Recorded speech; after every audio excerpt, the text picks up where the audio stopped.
Today on the Spiritual Bypass Hour, we have Raina Satori of the Shamanic Cheerleaders. She is an amazing comedian. She's super funny. She's powerful. She's a priestess. She is a clothing designer. She is an improviser of all kinds, and she created something called the Improverse, which combines all different kinds of improv. How cool is that? I'm so excited. Come join us today. And oh my God, here we are with Raina Satori. Woo! I'm so glad to have you. You're in nature with your dog. I am. We're just having a little nature time out here. I am so glad that you brought your dog because I need more views and clicks. And so it's really supportive on my end for this adorable little puppy. Look at this little. Oh my God. Wow. What's your dog's name? This is clickbait. Hey, everybody. Oh, Hi. Like and follow him. He's Just so kidding. cute. Oh No, my his God. name's Roscoe. This is Roscoe. Roscoe, you're Woody. adorbs. Yeah, thanks. He actually is my emotional support animal, actually. I mean, I really honestly, need what that. animal is not an emotional support animal? Well, Like, mosquitoes. what dog?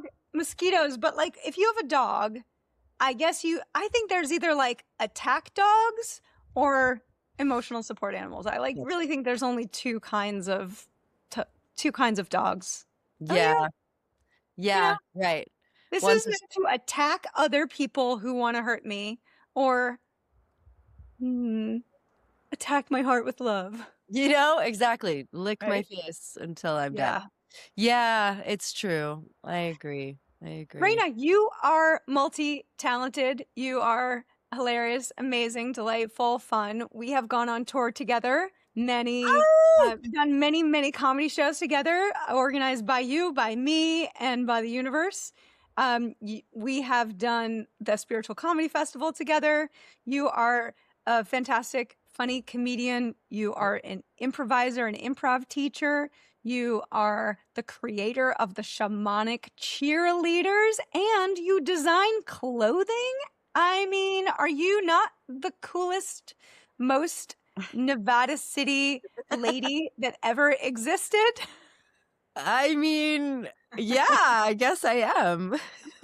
I mean, if you said, "Show me the embodiment of Nevada City," would it not be Raina Satori? Well, I think that I would need to also grow weed and evade taxes Okay, to fully be Nevada City Barbie. Fair. Yeah, but I do grow succulents, so we've got that going for me. Okay. Thank you. I appreciate that. It's a good place to be expressive. Yeah, and it looks really beautiful. Those trees are just, you're the first guest to record outdoors. Oh, good. So you get a medal. Great. Hippie. How did the Shamanic Cheerleaders start, and what the heck is it? Yeah, well, that's one of my first projects. It was a combination of me moving to California and moving directly to Marin, and really kind of in that moment of time in my life, doing some seeking for, what's my spiritual place? Like where do I want to land on that topic? And a lot of folks at that time just were really taking themselves extremely seriously. And my personality is just a little bit of a heyoka, where I was having a hard time with that, because I was like, really, I don't really feel like God's that serious. And I was at that time actually just, you might remember, Tina Fey and Will Ferrell had a cheerleading bit on Saturday Night Live where they would cheer. So good. Yeah, I loved that shit. Like they would cheer for the for chess team and for just random things, right? And I was like, oh, that would be so fun to do some cheerleading, but like for spiritual things, for people to bring a little levity and not take themselves so seriously. So it just kind of started as a joke with some friends, and we went to Burning Man with some cheers. Like, like our first cheer was this, and it was very Burning Man. It was evolve yourself. Fuck yeah, it's time to change your motherfucking ways. Yeah, evolve yourself. Fuck yeah, woo! Yeah, that. Thank you. That was our first cheer. It was, edgy, very Burning Man. We didn't have any choreography. We had a few other ones, but man, it was just a hit. It was a total hit. So we decided, well, maybe we should take this a little further than a joke and choreograph and make some costumes and develop our material. So that's how it started. It's so fun. Whenever you're doing the cheers in our show, when we've been on tour, I just I'm cheering along. I want to be like I want to be a backup cheerleader. Yeah, girl. Did we talk about it? I always wanted to be a cheerleader, and I didn't always want. Wait. I take that back. In 7th grade, there was a moment when I wanted to be popular. Or maybe it was 6th grade, and I auditioned to be cheerleader, and I was not accepted to the cheerleading team. Which, look at me.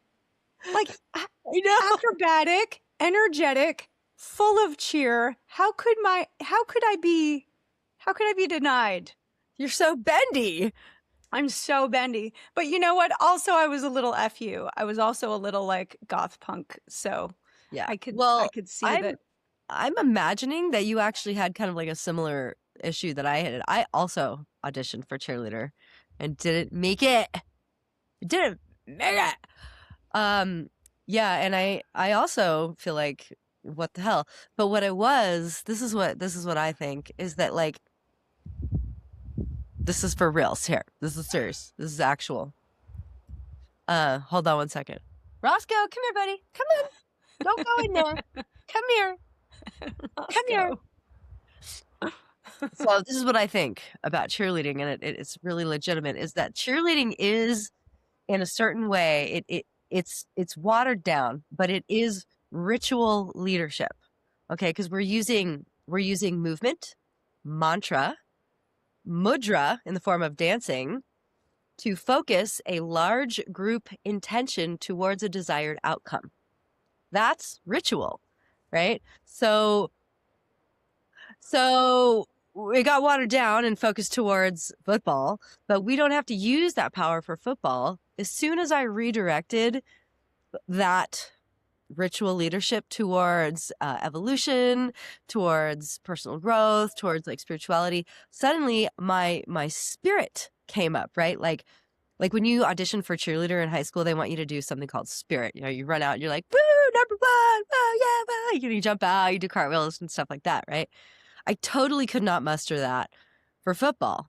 I couldn't either. Like, no. I don't care, woo. So as soon as, that's part of the reason probably why I didn't make it, and probably why you didn't make it, because you couldn't. Like, I had no interest. Spirit, right? Why are we evoking spirit for something that we don't actually care that much about? At least you and I personally. I know there's a lot of people out there who really care a lot about football. But what I'm saying is that, like, to be the most powerful ritual leader, shamanic cheerleader, you need to be cheering for something that you really believe in. So that's why the shamanic cheerleaders created a pathway for us to cheer for spirit, for personal growth, and for evolution. So that's probably why you didn't make it, Alicia. But you know what? You can totally be a shamanic cheerleader. Oh my God. Yeah. I've never asked you before, and I know it's over, but now is it still going? Are you still doing? Well, no, definitely no. No. The output to compensation ratio on that project was crap.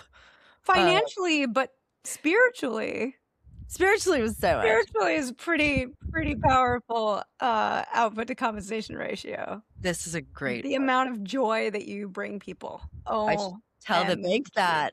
I should tell the bank that. Be like, no, you don't understand. I don't need to pay my mortgage because I bring so much joy. And they're like, oh, never mind. We're sorry. Your debts are forgiven. Yeah.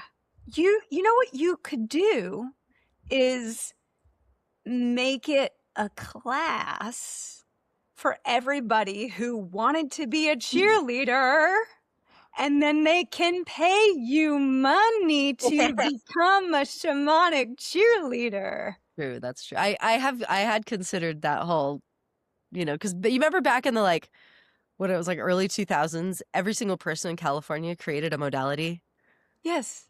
Everything was a modality. Oh, totally. Yeah. And it was like you didn't do workshops, you only did teacher trainings, right? For $3,333, you too can become a teacher of this modality that I just made up.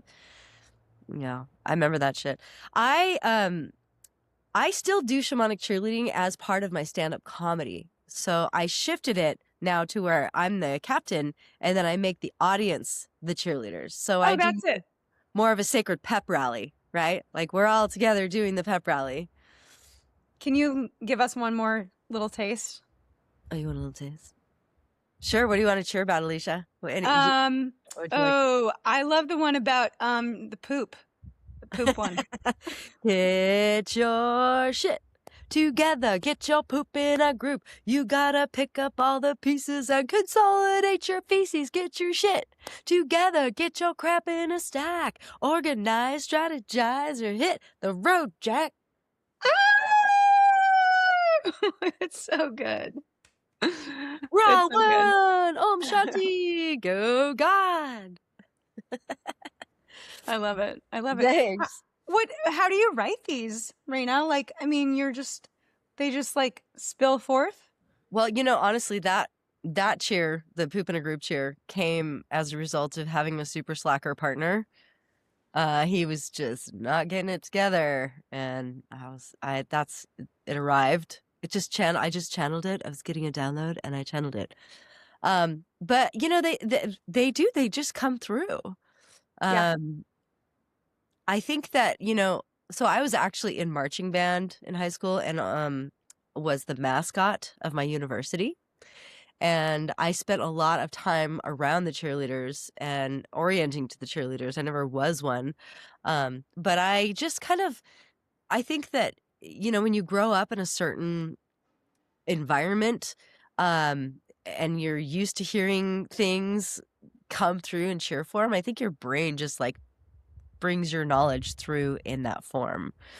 And I think that's why they just come through. I don't know. The other weird way that my wisdom comes through, which is so bizarre, is through country western music.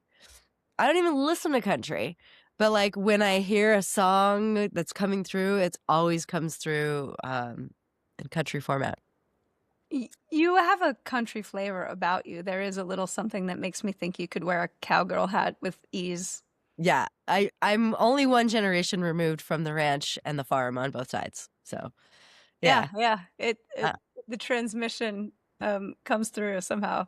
'Cause I'm a rhinestone cowgirl. Do you have the galactivation one I'm thinking of? The one that's like galactivate, fuck yeah. Yeah.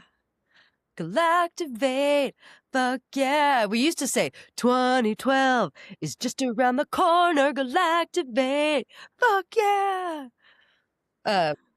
Let's see, yeah, that. But It's like the whole the prayer, the big prayer one, all the different gods. Oh, a Homataku essay cheer time. Yeah. Okay.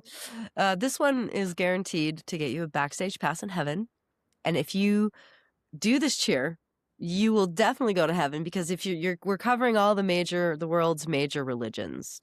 It's fully inclusive. If you don't know what to say at a dinner when you're supposed to say a prayer, you say this prayer. It goes like this. Homataku yase, aloha namaste, domo arigato, genki dane, ahuiho, akuma lama pono, supercalifragilisticexpialimojo, shalom, obrigado, hallelujah, Jesus, Muhammad, Buddha, Allah. Assalamu alaikum salam, mama say, mama sa, mama kusa. Mecca leka hi, mecca honey, honey ho. Abracadabra, Shiva, Shambo, Yahweh, Yeehaw, Howdy, Howdy, Adonai. Zeus, Dionysus, blessings to your third eye. So good, so good. Thanks. Thank you. That is I feel like that particular chair is gonna be the one that, like, if I'm ever sitting in, like, a dementia unit, like, that's the only thing that's gonna be left in there. 'Cause you've said it so many times? Yeah, yeah, like, Yeah, just come up yeah. to me and just start doing that, and I'll be "Oh like my god, can you do the God one?" Maybe that will be what puts you in the dementia unit. maybe I'm already in one. Tell us about you have all of these different modalities. Mm. How did you how did they all unfold? Like, did you go to college? Did you like what was your childhood like? How did Raina become Raina? Excuse me. How did Raina decide to become a shamanic cheerleader, an improviser, a dancer, a clothing designer? You also lead dance. Like what? Yeah, I mean, all the things that I have loved since I was a kid. that's what I Tell do. me. I Yeah. mean, uh, I'm a joy bringer, and I believe that, it's important to bring joy and community and connection because that's really what the world what the world needs now Wow. is love, sweet Sweet love. love. That's a little condition that I have called karaoke Tourette's. It's, Yes. where if anything happens to be a song, I'm just gonna sing the song. I just go ahead and let myself do it, you can too. Anytime during this interview, I evoke karaoke Tourette's. I love Um it. You know, that's always a part of my world and it's always silent. My dad had karaoke Tourette's actually. Oh. And I would, right now, since it's in my lineage, it comes through in what would my dad have sung in this moment?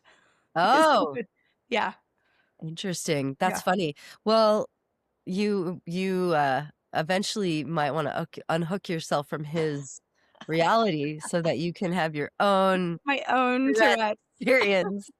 Really get healthier with my Tourette's, is what You you're know, suggesting. we don't want toxic Tourette's. We want a nice, No, healthy Tourette. healthy Tourette's. One Tourette, a good, Healed. healthy Healed Tourette. Tourette's. Whole. Whole Tourette. Whole Tourette's. Yeah, okay, well, like, how did this all start? I would say a big part of what made me who I am is that, I was and still am a card-carrying ginger. A redhead, right? And a lot of kids make fun of redheads. Constantly getting yelled at, bullied, picked on, addressed, randomly, like, I'd walk down the hall in the high school and the boys would be like, "Fire in the hole!" Or they'd say like, "Oh, you're," when I was younger, they'd be like, "Oh, carrot top," and I would come up with witty retorts like, "Oh, well, you must be stupid. The top of a carrot is green." That's so good. Yeah, thanks. I thought so. So How it does it did anyone explain to you sorry to interrupt you. Did okay. anyone explain to you why did people do that with redheads? Because I don't get it. Yeah, I don't either. I mean, technically, we are a genetic mutation. Like, we actually are. Our genes are slightly different. We have superpowers because of that. Unfortunately, none of them are anti-gravity. I really wanted anti-gravity, Alicia. Like that. I didn't want, oh, I can tell you what temperature it is outside with my skin. I didn't want that. I wanted fucking anti-gravity. But, I mean, kids are cruel, right? Nobody likes somebody who's different. There's a lot of need to fit in. So I think that the differentness definitely provided an opportunity, but also like the fact that we stand out, like we're orange in a sea of brown, especially me because I come from, I'm a of Hispanic heritage on my mom's side and then Scottish on my dad's side. So like on my mom's side of the family, I'm like the red sheep. Everybody's brunette except for me. So I think it's the differentness. I also really feel like redheads are one of the few remaining marginalized communities that it's still okay to just brutally make fun of, because you can't be racist anymore. You can't be sexist anymore. We've really addressed those things, brought them into the light, and healed at least but more than we have before, healed some of those things. But with redheads, I think that nobody has been shamed for making fun of a redhead yet. So I don't know. I don't know why. I think because we're white, right? Mm-hmm. You know, I mean, there are people of color who have red hair also, which is super interesting. But yeah, I think it's just because we're just, yeah, I don't know. Also because we're fucking awesome. We have a lot of spirit. We stand out. Also, redheads are quicker to anger occasionally. So I think, you know, the bully type personality loves to get a rise out of you. So of course, you know you're going to say some shit to this redhead kid and they're going to lose it. It's very exciting for the bully. So, Oh, bullies like when people get upset? oh, they live for that shit. Wow. That's what they exist for. I feel so clueless. About bullies? Yeah, like, oh, is that what? I just think some things nobody ever explained to me. Yeah. Well, I've had a long history of being bullied, and bullies definitely feel really excited when you get super upset and bothered. But really what's going on for bullies is usually someone's bullying them, especially when you're a kid. Usually Yeah. one of their parents is bullying them. And so it's their way to feel in control. Yeah. You know? So that's what they pull some shit, but Yeah. Okay, so you had childhood challenges with being made fun of, and then you had amazing retorts, and then what did then you okay. do, like healing stuff? Yeah, Different- so went through a whole childhood and everything. I went to college in New Mexico, and then right when I graduated from college, both of my parents passed away.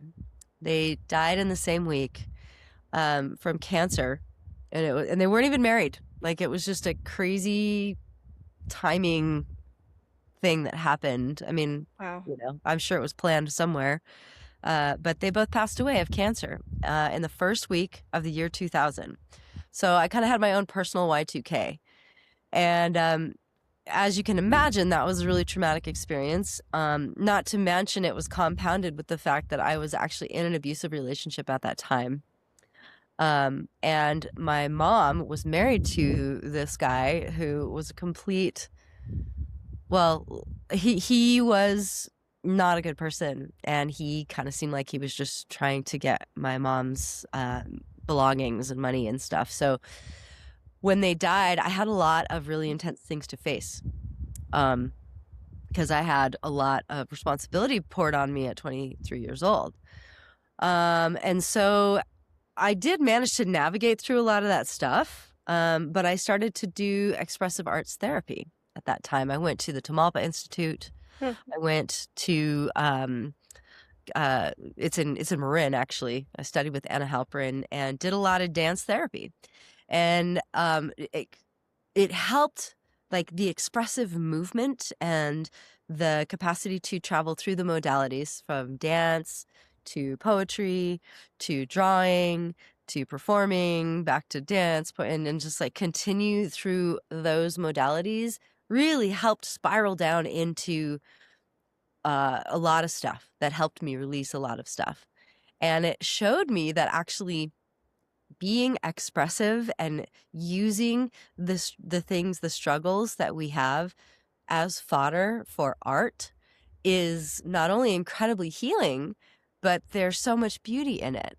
There can be so much beauty in it, and there can be so much hilarity in it, since we're talking about comedy, you know, because a lot of our struggles as humans are not unique.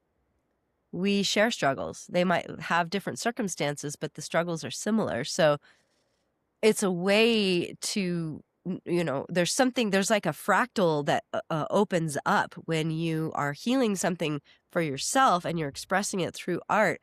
And then somebody else who has a similar wound is seeing that. That's a catalyst for their healing. So then we start doing like some interesting synergistic stuff in the space, right? Where we're healing together. So we create awareness and connection at the same time. And that releases more of the trauma in the system. So I really got excited about that, and it kind of just took over. because then I started doing also ecstatic dance, and just having these experiences. Just, there's so much that happens in our emotional body that we don't have words for. You can't just sit there and talk about it and tell a story about it and be like, I felt angry. I mean, you can, but like, there's a lot of powerful emotional material that just moves through you and it doesn't have a name. We can't describe it, but we can dance it. We can move our body through it, and it can move out of our soft tissues onto the dance floor, out into the ethers, and be released in that way. So I just had a lot of healing to do, and I did a lot of it through dance in that way. So that's kind of how like the embodiment piece arrived. In terms of like the verbal vocal stuff, I moved to California, as I said, to study expressive arts therapy, and then I met this person who was in the circus, and they asked me if I would like to stilt walk. So I joined a bunch of different corporate circuses. It was during the .com boom in the Bay Area, so there were a lot of corporate circus gigs. There were. Yeah, it was popping. And for those of you who don't know about that, it's like all of the big companies like Google, Yahoo, Amazon, Autodesk, whatever, name a computer company. A lot of them have their corporate campuses in Silicon Valley, and they throw very expensive holiday parties where they hire a lot of walk around characters. So I was a stilt walker, and I would have to create, you're there, you're at the party, you're on stilts, you're 10 feet tall, you're fabulous, everyone's looking at you, right? So I have to create conversations, dialogue, like little scenes with people to just keep them entertained because it's fun, and so I learned that I actually have something to say. I know how to engage people in a creative way and sort of pull them out of their cubicle brain into a creative liminal space where they can feel fucking joy, right? And that, like, I considered that priestessing work. I really did.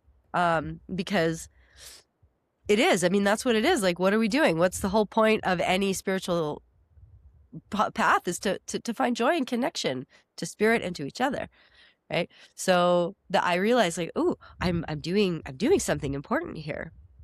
And I don't know if we're talking on a linear timeline here or not, because I'm not good at linear, because lines, what are they? We're spherical. I also began at that time to do some priestess work, actually, with the 13 Moon Priestess School, Ariel Spilsbury's lineage. So I've actually gone through 2 of the priestess year-long trainings and learned about all the faces of the divine feminine. Now, all of that was fantastic, but the 2 major lessons for me that came out of that is that, one, that the divine feminine doesn't look... I always thought powerful feminine means I'm going to act like a man. That's not the feminine. That's not it. That's a dude with breasts, which there are those too, but that's not what I'm talking about. Like, masculine principle is a different energy than the feminine principle. I learned, like, oh, this is what powerful femininity looks like. This is what it feels like. It's more of a magnetic drawing things towards you energy than a pursuing pointed energy, right? It's more of a open to receive, intuition, kind of surrendered space, rather than like, I am going to make this happen. I am in charge of my own destiny, and this is what's happening. It's more of a, I'm open to the mystery, rather than how is this going to help me? So, were you always your way of being? You have a lot of masculine quality, a lot of yang to you. I do. Was that something in the priestessing program that you learned more about cultivating, or like what? How did you arrive? Were you always like had that yang since you were a kid? Yeah, because my family is like a matriarchal family, right? It's all the women in the family wear the pants in the family, and there's 7 sisters in my mom's family, and all of them are head of household. Wow. So I got like a specific perspective on the world. And you know, it's required a lot of healing, because in my family lineage there was no real, it wasn't about like how are you feeling about that? Don't give a fuck about how you're feeling about that. Right? You know, it's like, are you accomplishing this and are you doing a good job? You know, so I definitely arrived with, I mean, my first question, like when I was like, wait, I got to pay how much to do this? Like, what am I going to get out of this? Yeah. My first question, you know, and of course the leaders just kind of laughed, because that's a very masculine perspective, right? Like, can you give me some bullet points about how this is going to, yeah, I would like to see a P&L on this priestess training, please. So I think I have another friend who's done that. Yeah. So I would say that, like, what I really learned is, well, God, just how much gripping and expectation and resistance and, like, I don't know how much suffering came from that, me trying to be super masculine in that way perspective. And also how it was never really safe to feel how my feelings, and if you can't ever feel how you actually feel, then you never get to heal. You know, feel, heal, reveal, feel, reveal, heal. You know, so that was a huge thing, and to let myself be vulnerable. Oh my God. Wow. Like the first time I really allowed myself to be vulnerable without all the coping mechanisms, and I totally felt like a fucking slug out of my shell. I was just like, oh God. You know, it was a really bizarre experience, but it does a thing, that vulnerability. And especially combined with creativity, it alchemizes stuck places in a way that you could never talk about it even. It just melts something away, you know? And so then you're able to respond to your life in like a whole different way. So I learned what the feminine power actually looks like. So that's the first thing. The second very important thing, which I know is you're going to appreciate this too, is that, so all the phases of the divine feminine, there's 13 in this lineage. One of the ones that we discovered and talk about is the muse, right? The power of play, the value of frivolity, very important play. So I always kind of looked at that, you know, part of my personality as just like as a whatever, like, oh, that's my childish side and it's just a playful side and whatever, like it doesn't have value. But the priestess path showed me like, oh no, play and hilarity and laughter is part of your power. There's power there because you can reframe things in that field, right? You can put a different hat on it. So that really actually helped me value that side of myself more than I had before, when I was just sort of discounting that part of myself and devaluing that part. Yeah, I think that a lot of people think of humor as just a coping mechanism or a deflection to avoid feeling or avoid dealing with what's here. And I actually think it's the most transformative, powerful aspect of our personalities, to be able to turn something inside out and reframe it. It's what an amazing face of the goddess. I know. I loved it. And I was like, oh, I have power here, you know? And that was really, you know, I don't have to be powerful. I don't have to know how to do my taxes to be powerful, Alicia. Totally. Somebody else can do my taxes. I mean, you could have a a king and a whole army with their rattling their swords, and the jester comes along and like, you know, makes fun of, does an impression of the king and slips on a banana peel, and the entire kingdom is laughing. And that was more powerful than all the metal and all the swords and all the. I've been watching Game of Thrones, so I'm in the. Yeah, you're in that zeitgeist. Yeah, it's so potent. I had also always wanted to design clothes. So my roommate at the time that I started the cheerleaders, she was also one of the cheerleaders. Her name is Dana Ingersoll. Dana was a great seamstress. And so she had the sewing machines and stuff. And so she was like, let's design and make our uniforms. So that was my first time learning to sew, learning to use the machines, and understanding how many curse words are required to actually build a garment. Because there are multiple ways to mess it up. And then I just started like learning how to I would just take my favorite garments and cut them up and then cut them out of other pieces of fabric and sew them back together again. And I was like, so I learned, I'm a self-taught seamstress. I learned how to design. He's back. He didn't run away, folks. Here he is. I learned how to design clothes by just figuring it out, almost like a sculptor, like learning what shapes looked like what on the human body, and just kind of doing it like that. But the reason why it's twofold. The reason why I decided to do that is a lot of the clothes that are made are actually designed to fit a specific body type, which is not my body type. And I was like, I want to make clothes that look good on me, because I'm not like a plus. I'm not a plus, but I'm shaped differently. I'm not like a skinny mini,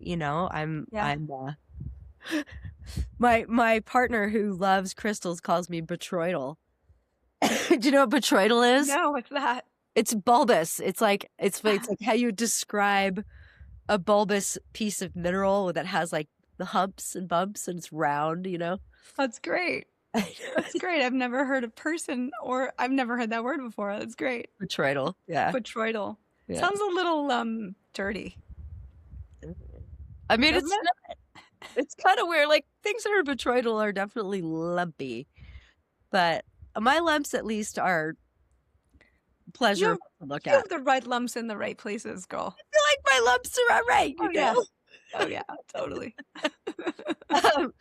But yeah, so I wanted to design clothes that look good on my body type, and display my assets in the proper way. So I decided to do that. But more importantly, I wanted to create clothes that make people feel fabulous and excited to wear them and feel like they could let their expressive, sparkly, shiny nature shine through their clothing. Because there wasn't, it was like normal clothes and like costumes, right? But there was no kind of middle. Yeah. And there did start to become that middle once, like in the early 2000s, I think, when the West Coast festival culture started coming out, right? Then there was a whole bunch of designers who were traversing that middle ground where you could kind of have festival wear that you could also wear in normal life. And I was inspired by a lot of those people. Yeah. So that's how that came about. Yeah, totally. My clothing has become so boring because I just like comfortable things. Like I would love you to design sweatpants. Elevated athleisure, I think you mean? Yeah, like festival athleisure. I totally athleisure. Well, I have some amazing coats that I think would be so fun for you to perform in or for you to be doing your podcast in, because I've been doing these upcycled like blazers and like professional wear for creative professionals like yourself. And that is that your do you have a website where you're selling things? Yeah, it's RainaSatoriDesign.com. Awesome. Okay, back to what you were saying. Come to rainasatorydesign.com. So I love the professional upcycles because I feel like I want professional people to feel an opportunity to be expressive too. You know, Totally.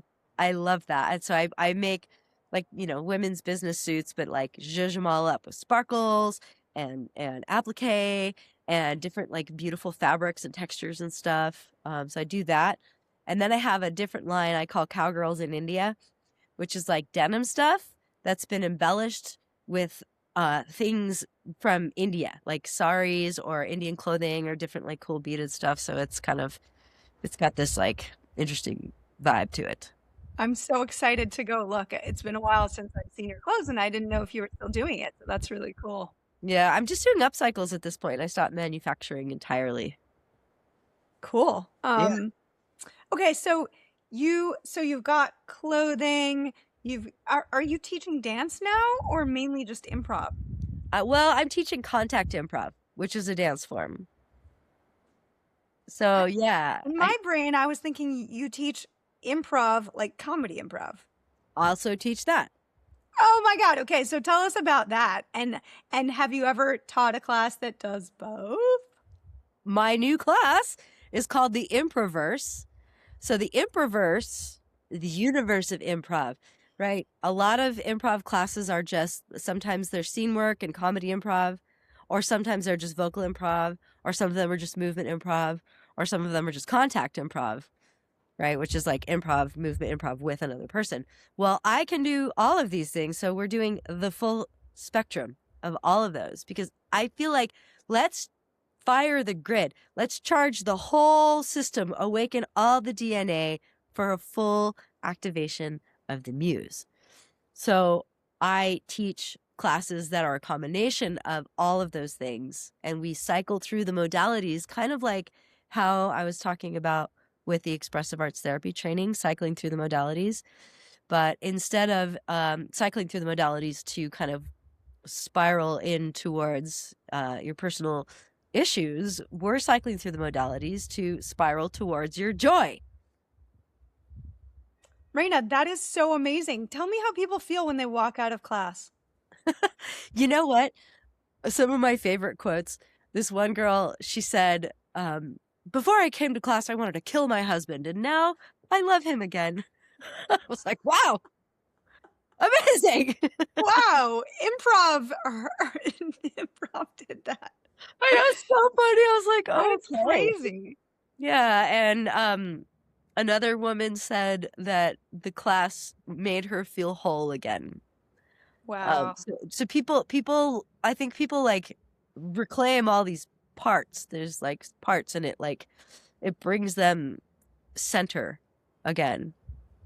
So that people feel really good after class. It just feels good to get your yayas out and just play and Totally. you know, kind of shake off all of the shoulds of the day and of society. And also just there's something that happens. There's this, I'm sure you arrive at this, but as an artist, there's like this creative liminal space that you kind of get into, right? When you finally drop all the like judgment voices and the shoulds and the like supposed tos and that whole thing, and you like you enter into this realm of yes. And that is so grounding and healing for everybody, really, because we're all suffering from being should upon too much. Yeah, I love all of those different forms of improvisation, and I feel like they're siloed, and They are. I go to a singing improv class or a song circle, and it's really fun. Mm-hmm. And then it kind of it reminds me of like, oh, it'd be fun if we like did some comedy here and some improvisational scene or like, oh, it'd be fun to like roll around with someone having just done that. But they're like in these separate places. And I also love when people are really high level at a particular thing. Like if they're great at leading a song circle, that's fantastic. they're not usually great also at doing some other improvisational thing. And I love that you're putting them all together. That is so magical. Thanks. Thanks. Well, God, I mean, like, I love, like, when I'm doing contact improv and there's a song on or something at ecstatic dance that I like to sing while I'm doing the contact improv. And you can feel it, like, in your brain. It activates more, right? We're all, let's fire all the pistons here, Totally. And I Yeah. really do think it, like, what happens when you do that, it's like we're having fun in class, but then your brain is still open and awakened in that way when you leave class. And so then as you are traveling through your day and like in your week until next week's class, it informs the way that you orient to your daily life, right? Can bring more creativity, and you can respond to things differently. Even stuff that you see on Facebook and in the news right now. I mean, God knows we need more and interesting ways to respond inside of our head besides, ah! Yeah. Totally. Yeah. Yeah. Oh, or ah. Here we are live screaming. Totally. Yeah. Tell me more about like that rippling out. That's how I see my comedy is like I want it to ripple out to the world. Yeah. I want to have people leave different than when they came in, and I want that that difference to impact every person that they meet, that to have some kind of ripple effect. It does. I've been there. I seen it. Your comedy does have a ripple effect. Tell me more about what, like, what is it like for you when you go home having gotten to do that? Yeah. There's a sense of satisfaction that comes over me, and a sense of like I'm really doing what I came here to do. Clickbait. I'm really doing what I came here to do. I'm really I'm one of my prayers that I often say is like, please God, give me the opportunity to give what I'm here to give, to be who I'm supposed to be, and use me as your vessel to bring more love and joy into the world. Well, when I'm doing my classes, I really feel like that prayer gets answered. I am the channel for that inspiration. I mean, I'm really just the host there, opening the door for other people's inspiration to get channeled too. And for me, I have a idea of the class flow, but I'm also really improvising as we go. So for me, there's this whole creation process in the teaching of the class too, because I don't know who's going to be in the room, what's going to come up for them, what's going to be needed in that space. I feel like so much of what's happening for me is culmination, because I've really been struggling with how am I going to put together all the things that I do? There's all these business trainings that you can do, and they're like, okay, you got to pick your thing and be known as an expert in this one thing, and I'm like, well, shit, I can't pick just one thing. I don't want to be cloistered. So this really does, the Improverse specifically feels like the culmination of everything I've studied, everything I've learned, all of the things that I can do, and places where I feel mastery.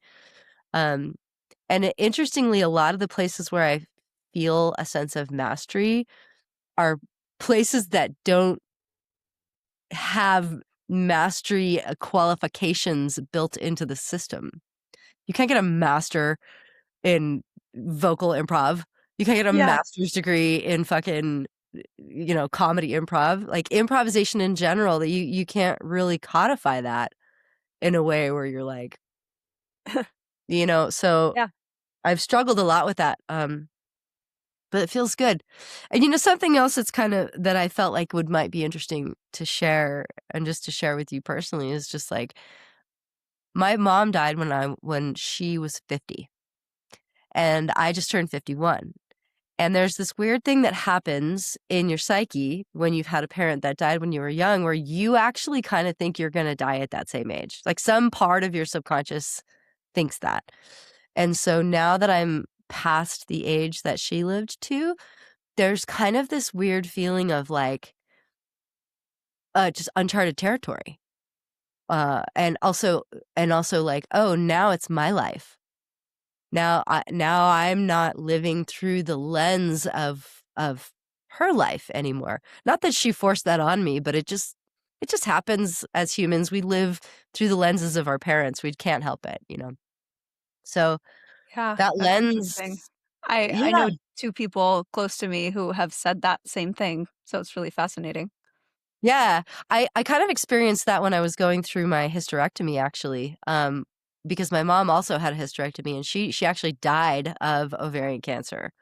So when I didn't know that I just had a fibroid, I thought that I had cancer, and then there was this trippy psychedelic moment for me where I noticed it was literally like there was like somebody left a little part of the sticker on the window, and I was like, wait a minute.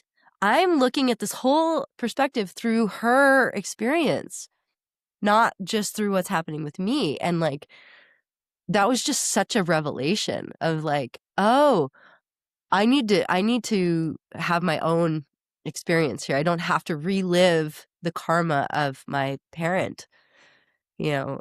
And it's so our psyche wants to do that. It's weird. It's like a familiar pathway that our brains like, this is what we're doing because this is what my parent did. So that's part of why the Improverse feels like it's this culmination kind of new realm. And improvisation is literally not doing the thing that you had planned or that you were thinking to do, but opening to, we don't know what's going to happen. We don't know Yes. what's here. One of my exactly. One of my favorite things to say in contact improv, and this applies to all the improvs, is like, don't have the dance that you think you're supposed to be having. Have the dance that you're actually having, right? Because if you're moving through space with all this expectation of how something is supposed to be, trying to get from point A to point B in a predictable way, you're going to miss all the fun, A, and B, you're definitely going to be disappointed because nothing ever goes how you think it's going to go. Right? So it's like bringing that like thing where our vision is so far forward and bringing it right back to right here and just going in each moment. And it's so powerful to reorganize your nervous system in that way. It's relaxing. So cool. I love that. Yeah. Yeah. Thanks. God. Because I watch people do it, you know, in contact. Because I'm always talking about like beware of agenda, right? Because Yeah, or like, oh, I'm gonna do that thing where like I'm like this with someone, and then I'm like that, and not even in a conscious way, but just like, oh, this is the kind of dance this person has with me, and here's our dynamic in our relationship, and it's gonna be kind of like subtle and soft and then exciting, and like, what if it's just not that? What if well, it's if it's weird and awkward, and then that's fun? well, totally. And awkward dances often happen because somebody has an agenda that's not being met. Because you're like, oh, I think it's supposed to go this way, and it's not. Now I have this judgment towards you, right? You know, Yeah, or I'm trying to get it to happen over and over again. right? And then it's just like, Exactly. and then they're like, "What?" And it's not, It's not sure, happening. not happening. Yeah. Yeah. One of my favorite contact improv, I call him my contact improv Yoda, Martin Keogh. I learned a lot from him. And he said, one of my favorite quotes from him is, contact improv doesn't make you less awkward. It just makes you more comfortable with being awkward. Love it. I was like, Yeah. oh, God, I love that. That's so good. Yeah. So, because awkward's okay. You know, it can be it's like everything new is awkward. And if you can't experience something new, you're never going to grow. So you need to be okay with being awkward so that you can grow. It's a very simple concept. Ding, ding, ding, ding, ding. Ming, ming, ming, ming. So should we keep it awkward today, Alicia? I love it. Yeah, let's have a weird, awkward, clunky, perfectly imperfect day. I love it. Okay. I can totally handle that. I have my class tonight. I'm stoked. Oh, fun. Yeah. Yeah. And my day long is the 19th of April up here. So if you feel inspired and want to come up and be in the field of the Yuba and be in the Improverse, I would love to have you. Oh my God, I would love to experience your workshop. So what I think is really important to just to talk about in general about comedy and spiritual comedy and especially is this. I recently was listening to a podcast about how nervous system regulation in the individual can also affect nervous system regulation in the community or in the larger world. You know, they've done studies with monks about how, you know, whatever, 10 monks sitting there meditating are creating a field that is affecting more people. Have you seen these studies? For sure, yeah. 1,000 people meditating changed the crime rate and reduced the crime rate in a city and on the days that they meditated, things like that. Right. Okay. So I've always kind of jokingly called this what I'm doing fifth dimensional activism. And I always kind of feel like, oh, okay, Raina, fifth dimensional activism, whatever, or nice rationalization, nice spiritual bypass, you know.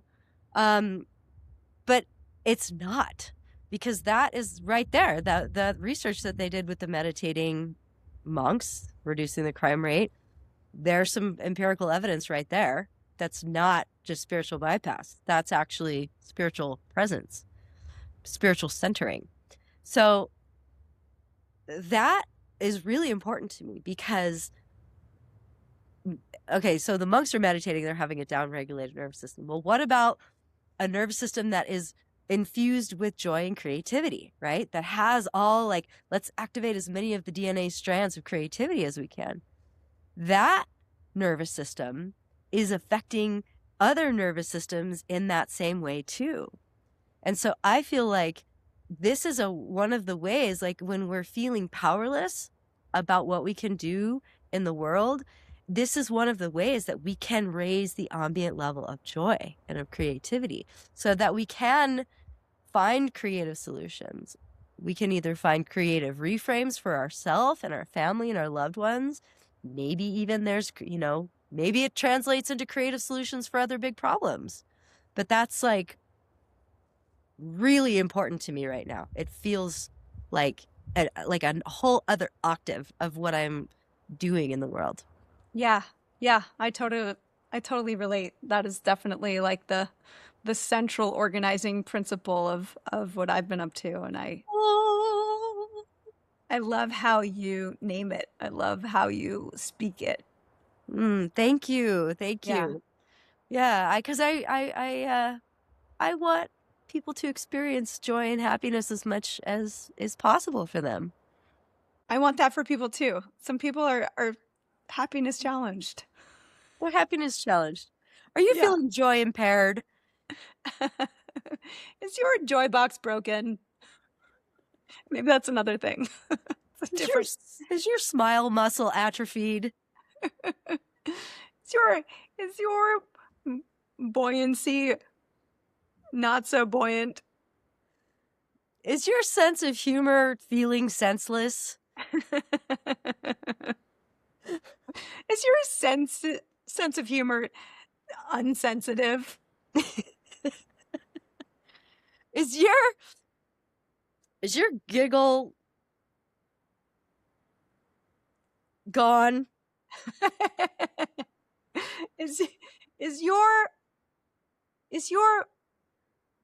good feeling bad feeling? Are you good feeling bad? Were you having good feelings? What? Are you having bad feelings where you should be having good feelings? Tell me where it hurts. Everywhere. Are you having Are you having comedy retention disorder? Comedy constipation disorder? Comedy constipation. It's all backed up. Not like a hard drive. Just let it go. Not like a hard drive. Not like that. The opposite. A soft drive. Do you have no drive? I lost it. Oh my God, Raina. What an amazing time we just had together. I feel like you spoke all of the things that I feel so connected to, so that I care so much about. You named them in such a beautiful, articulate way, and you just the beautiful priestessing that you do to share light and love in a totally not light and love kind of way is just, it's the best. Not spiritual bypassing. Exactly. I mean, you're like spiritual throughwaying. Yes. Yeah. It's the spiritual throughway. I do love a good spiritual bypass. Don't get me wrong. But yeah. Well, that's where I came from when I created this show, is like, we actually need to do some spiritual bypassing, because right now we're in a political traffic jam, and I need an hour a week where I am bypassing. What'd you say? We said shit show, dumpster fire, clusterfuck, yard sale,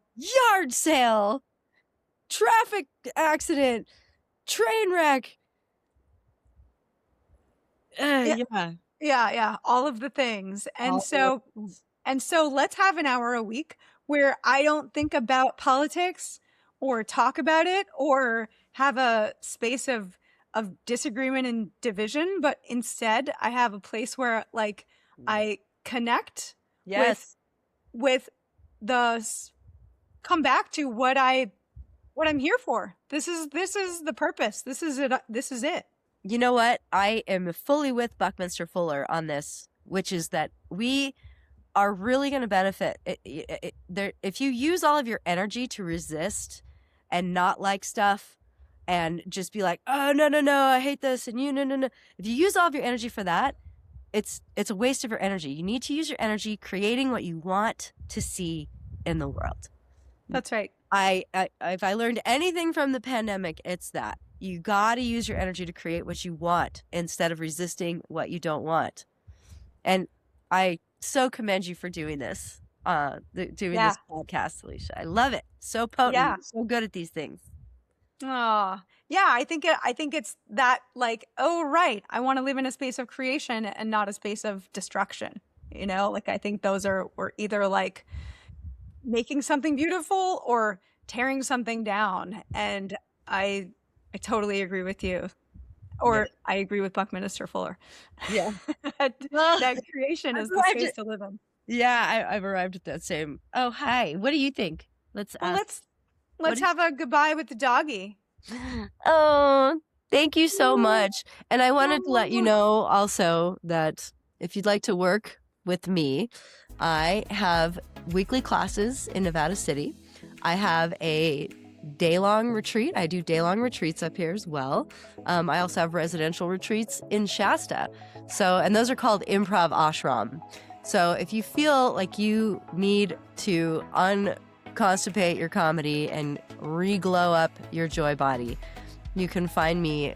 Alicia's going to have the link to those things. And come play with me. Let's do it. Let's do some fifth dimensional activism. What do you say? Yes, on board. Thank you so much, Raina, for coming. Go hang out with Raina and up-level your spiritual experience of joy and creating out in the world and feeling like you're living your purpose. Woo! Thanks, Alicia. Yeah. Bless you, bless your life, bless your career, bless all your comedy, all those things. And I really look forward to when we get to be on stage together again. I would absolutely love that. Yay. Yay.